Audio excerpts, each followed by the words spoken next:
باقی دنوں میں آپ کرتے ہیں، آپ عقیقے کے لیے کرتے ہیں، آپ صدقے کے لیے کرتے ہیں، یا آپ ویسے کھانے کے لیے کرتے ہیں، کوئی بھی قربانی نہیں کہلاتا، کوئی عبادت نہیں ہے. یاد رکھیں، صدقہ بھی عبادت نہیں، وہ آپ اپنے اوپر سے مصیبتیں ٹالنے کے لیے اس کے لیے کرتے ہیں. جو قربانی ہے نا وہ صرف ان دنوں کے اندر ہے جو کیا جائے، اس کے علاوہ نہیں قربانی. تو یہ دن اتنے پیارے دن ہیں. اب جب آپ صلی اللہ علیہ وسلم نے یہ فرمایا کہ یہ افضل ترین دن ہے اور اللہ تعالیٰ کے ہاں کوئی دن میں کی گئی نیکی ان دنوں سے زیادہ فضیلت والی نہیں ہے، تو اب صحابہ کو ایک خیال آیا تو انہوں نے پوچھا یا رسول اللہ جہاد بھی نہیں؟ ظاہر ہے ایک ذہن میں آتا ہے کہ جہاد اتنا افضل عمل ہے.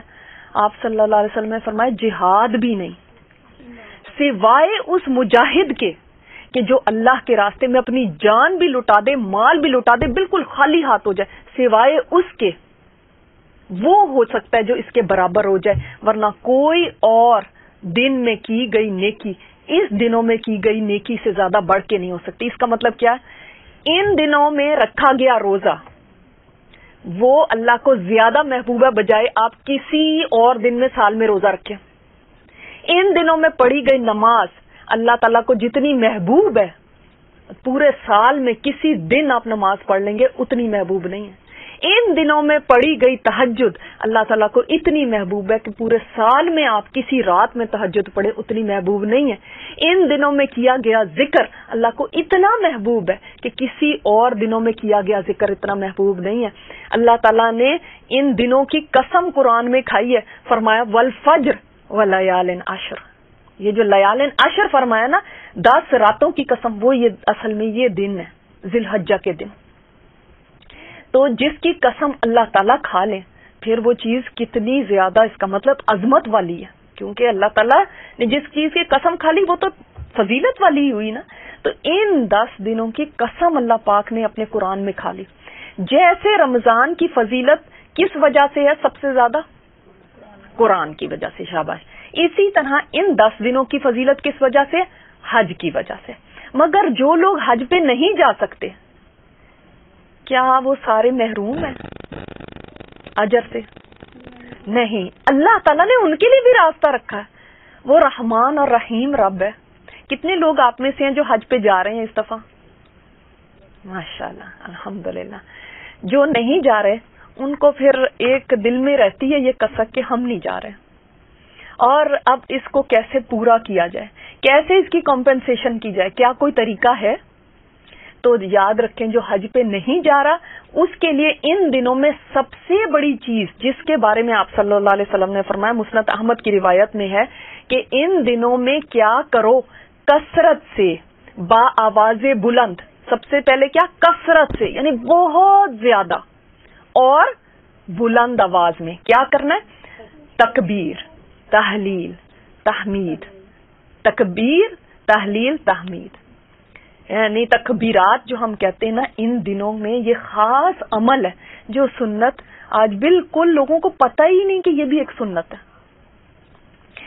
تکبیر، اس تکبیر میں کیسے ہم یہ تکبیرات پڑھیں گے؟ بہت ساری تکبیرات ہیں مگر ایک تکبیر کی آپ کو اگزامپل دیتی ہوں اور آپ میرے سامنے ابھی وہ پڑھیں گے کہ وہاں دوسرے ہال تک ان کو پتہ چل جائے کہ یہاں پہ درس ہو رہا ہے. ٹھیک ہے، اتنی آواز ہونی چاہیے. 3 دفعہ ہم کہیں گے اللہ اکبر، اللہ اکبر، اللہ اکبر. چوتھی دفعہ ہم کہیں گے لا الہ الا اللہ. پھر 2 دفعہ کہیں گے پھر سے اللہ اکبر، اللہ اکبر، پھر وللہ الحمد. چلے میرے ساتھ بولیں، اللہ اکبر، اللہ اکبر، اللہ اکبر، لا الہ الا اللہ، اللہ اکبر، اللہ اکبر، وللہ الحمد. ٹھیک ہے، یہ سب سے زیادہ کامن تکبیر ہے جو کہ کہی جاتی ہے. اور اگر آپ کو یہ یاد ہے یہ کہہ لیں، اور کوئی آپ تکبیرات اور بھی اللہ اکبر کبیرہ والحمدللہ کثیرہ وسبحان اللہ بکرۃ واصیلا وہ بھی پڑھ سکتے ہیں. تو ان دنوں میں آپ کوئی طرح کی بھی تکبیرات وہ پڑھنا شروع کر دیں اور با آواز بلند پڑھیں. اگر آپ کے گھر میں کوئی غیر محرم نہیں ہے تو آپ بھی گھر میں بلند آواز سے پڑھ سکتی ہیں. دیکھیں سعید بن جبیر کے بارے میں آتا ہے کہ وہ ان 10 دنوں میں اپنے آپ کو عبادت میں اتنا مشغول کرتے تھے، اتنا کھپا دیتے تھے کہ ایسے لگتا تھا ان کو کوئی اور کام ہی نہیں ہے. ہم سوچتے ہیں لیکن ہم ایسے کیسے کر سکتے ہیں, ہمارے پاس جاب بھی ہے, ہمارے پاس گھر کے بھی دھندے ہیں, بچے بھی ہیں. تو ٹھیک ہے, کوئی آپ اسے اگر چھٹی نہیں لے سکتے تو تکبیرات پڑھنے میں تو کوئی بھی چھٹی لینے کی ضرورت نہیں ہے. آپ گھر کے کام کرتے ہوئے بھی تکبیرات پڑھ سکتے ہیں. اور جب ہم بلند آواز سے پڑھیں گے تو کیا ہوگا, بچے بھی سنیں گے. آپ یہ جو ہم نے آج باتیں سننی ہے نا, یہ ہم نے بچوں کو جا کے ضرور بتانی ہے, ان کے ساتھ شیئر کرنا ہے. ٹھیک ہے, تو جب وہ سنیں گے تو ان کو بھی یاد آ جائے گا. جب ہم تھک جائیں گے تو پھر ہم کیا کریں گے, ہم اس پہ آن کر دیں گے, اپنے فون پہ یا کمپیوٹر پہ آن کر دیں گے, گھر میں گونجتی رہیں, کیونکہ ہمیں ظاہر بھول بھی جائے گا اور ہم تھک بھی جائیں گے. تو اس پہ آن کر دیں, پھر لا محالہ آپ دیکھیے گا کہ جب چل رہی ہوں گی اس کے اوپر تو آپ کے خود بخود زبان پہ آ جائیں گے. 10ویں تاریخ تک آپ کو اس کی بھی ضرورت نہیں پڑے گی چلانے کی. اگر آپ نے واقعی ایسا کیا کہ سارا دن وہ ایک لوپ میں لگا دیا اور چلتی رہیں تو انشاءاللہ آپ کی زبان پہ جاری ہوں گی. دیکھیں حضرت ابو ہریرہ اور حضرت عبداللہ بن عمر وہ کیا کرتے تھے, بازاروں میں نکل جاتے تھے, بازاروں میں نکل جاتے تھے اور اونچی اونچی آواز میں تکبیرات پڑھتے تھے, اور بازار والے سنتے تھے تو وہ بھی پڑھنے لگتے تھے. سبحان اللہ. آج کے وقت میں کوئی شاید ایسا کرے تو کوئی کہے گا کہ یہ کیا پاگل ہی ہو گیا ہے شاید, یا پتہ نہیں شو آف کر رہا ہے اپنی بڑی تکبیرات سنا سنا کے. حالانکہ دیکھیں اگر یہ شو آف ہوتی تو وہ صحابہ کبھی نہ کرتے. تو اس کو شو آف نہ سمجھیے گا, آپ پڑھنے لگے تاکہ دوسروں کو بھی موٹیویشن ملے. آپ کسی مجلس میں جائیں, وہاں پہ یہ بات شیئر کریں, ان کو بھی بتائیں کہ چلو تکبیرات پڑھتے ہیں.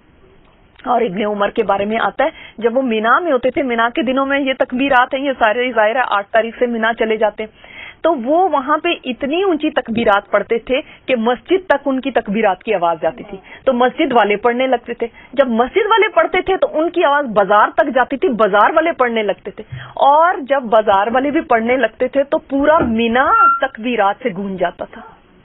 سبحان اللہ, وہ کیا سما ہوگا, ہم نے تو کبھی آج تک سنا ہی نہیں ایسا. ہم نے تو یہ منظر اپنے گھروں تک میں بھی نہیں دیکھا کہ ہمارے گھر پورے گونج جائیں تکبیرات سے. اللہ تعالیٰ ہمارے گھروں کو ایسا بنا دے کہ ہمارے گھروں میں تکبیرات گونج جائے. چلو مینا نہیں ہم کر سکتے تکبیرات, تو ہمارے اپنے گھر تو اتنی سی جگہ تو ہماری اپنی کیپیسٹی میں ہے کہ ہم یہ کر سکیں. تو انشاءاللہ اس دفعہ کریں گے, سارا دن کریں ان 10 دنوں میں. مطلب بریک تو ظاہر ہے وہی جیسے میں نے بتایا, انسان تھک جاتا ہے. اب آپ جتنا بھی کر سکیں یعنی زبان تر رہے اس سے, تو دیکھیں اس کا فائدہ کتنا ہوگا کہ آپ گناہوں سے بچے رہیں گے, بیکار باتوں سے بچے رہیں گے, لغویات سے بچے رہیں گے. ابھی میں آپ کو بتاؤں گی ایک حدیث کہ کتنی یہ لغویات سے بچنا آپ کے لیے کتنا بڑا درجہ آپ کو پہنچا سکتا ہے اس تک. اچھا, پھر ان دنوں میں آپ صلی اللہ علیہ وسلم روزہ رکھا کرتے تھے. نبی صلی اللہ علیہ وسلم کا طریقہ کیا تھا روزہ رکھنے کا, کہ 9 دن روزہ رکھتے تھے. ظاہر 10ویں دن تو عید ہے, اس دن نہیں رکھنا. تو ان 9 دنوں میں آپ صلی اللہ علیہ وسلم کا معمول روزہ رکھنے کا تھا. تو ہم نے پہلی سے یعنی جب ہم نے ابھی سے نیت کر لینی کہ انشاءاللہ تعالی ہم یہ 9 روزے رکھیں گے. کیونکہ روزے میں کیا ہوتا ہے کہ جتنی دیر آپ روزے میں, آپ عبادت میں ہیں, آپ عبادت میں ہیں نا, آپ کچھ نہیں بھی کر رہے, آپ سو بھی رہے, عبادت ہے. آپ کچھ بھی نہیں بول رہے, عبادت ہے, عبادت آپ کی چل رہی. تو اب ظاہر ہے ان دنوں میں ہم نے کوئی اچھا عمل کرنا ہے, تو روزہ تو مفت سمجھ لیں عبادت ہے. تو انشاءاللہ تعالی جیسے 21 تاریخ سے تقریباً شروع ہو جائیں گے یہ دن, تو پھر ہم روزہ ابھی سے اس کی نیت باندھ لیں. خاص طور پہ عرفہ کے دن کا روزہ وہ رکھنا بہت فضیلت کا حامل ہے. عرفہ کا دن ہی بڑا فضیلت والا دن ہے. عرفہ کے دن کی آپ کو پتہ ہے کہ کیا فضیلت ہے؟ کوئی مجھے بتائے گا یہاں پہ؟ آئی وش کہ میرے پاس آج پرائزز ہوتے تو اس پہ کوئز پہ پرائزز دیے جاتے. مغفرت ہوتی ہے اس دن اور دعائیں قبول ہوتی ہیں. اچھا, اور اللہ کا قرب حاصل ہوتا ہے. اچھا, اور عرفہ کا دن تو بہت بڑا دن ہے, آپ کو نہیں پتا؟ بخشش کا دن ہے, آگ سے نجات کا دن ہے. جی صحیح صحیح. اچھا, میں آپ کو نا 4 چیزیں بتاتی ہوں, آپ نے یاد رکھنی ہے اور شیئر کرنی ہے. ٹھیک ہے, یہ 4 چیزیں یاد رکھنی ہیں آپ نے عرفہ کے دن کی.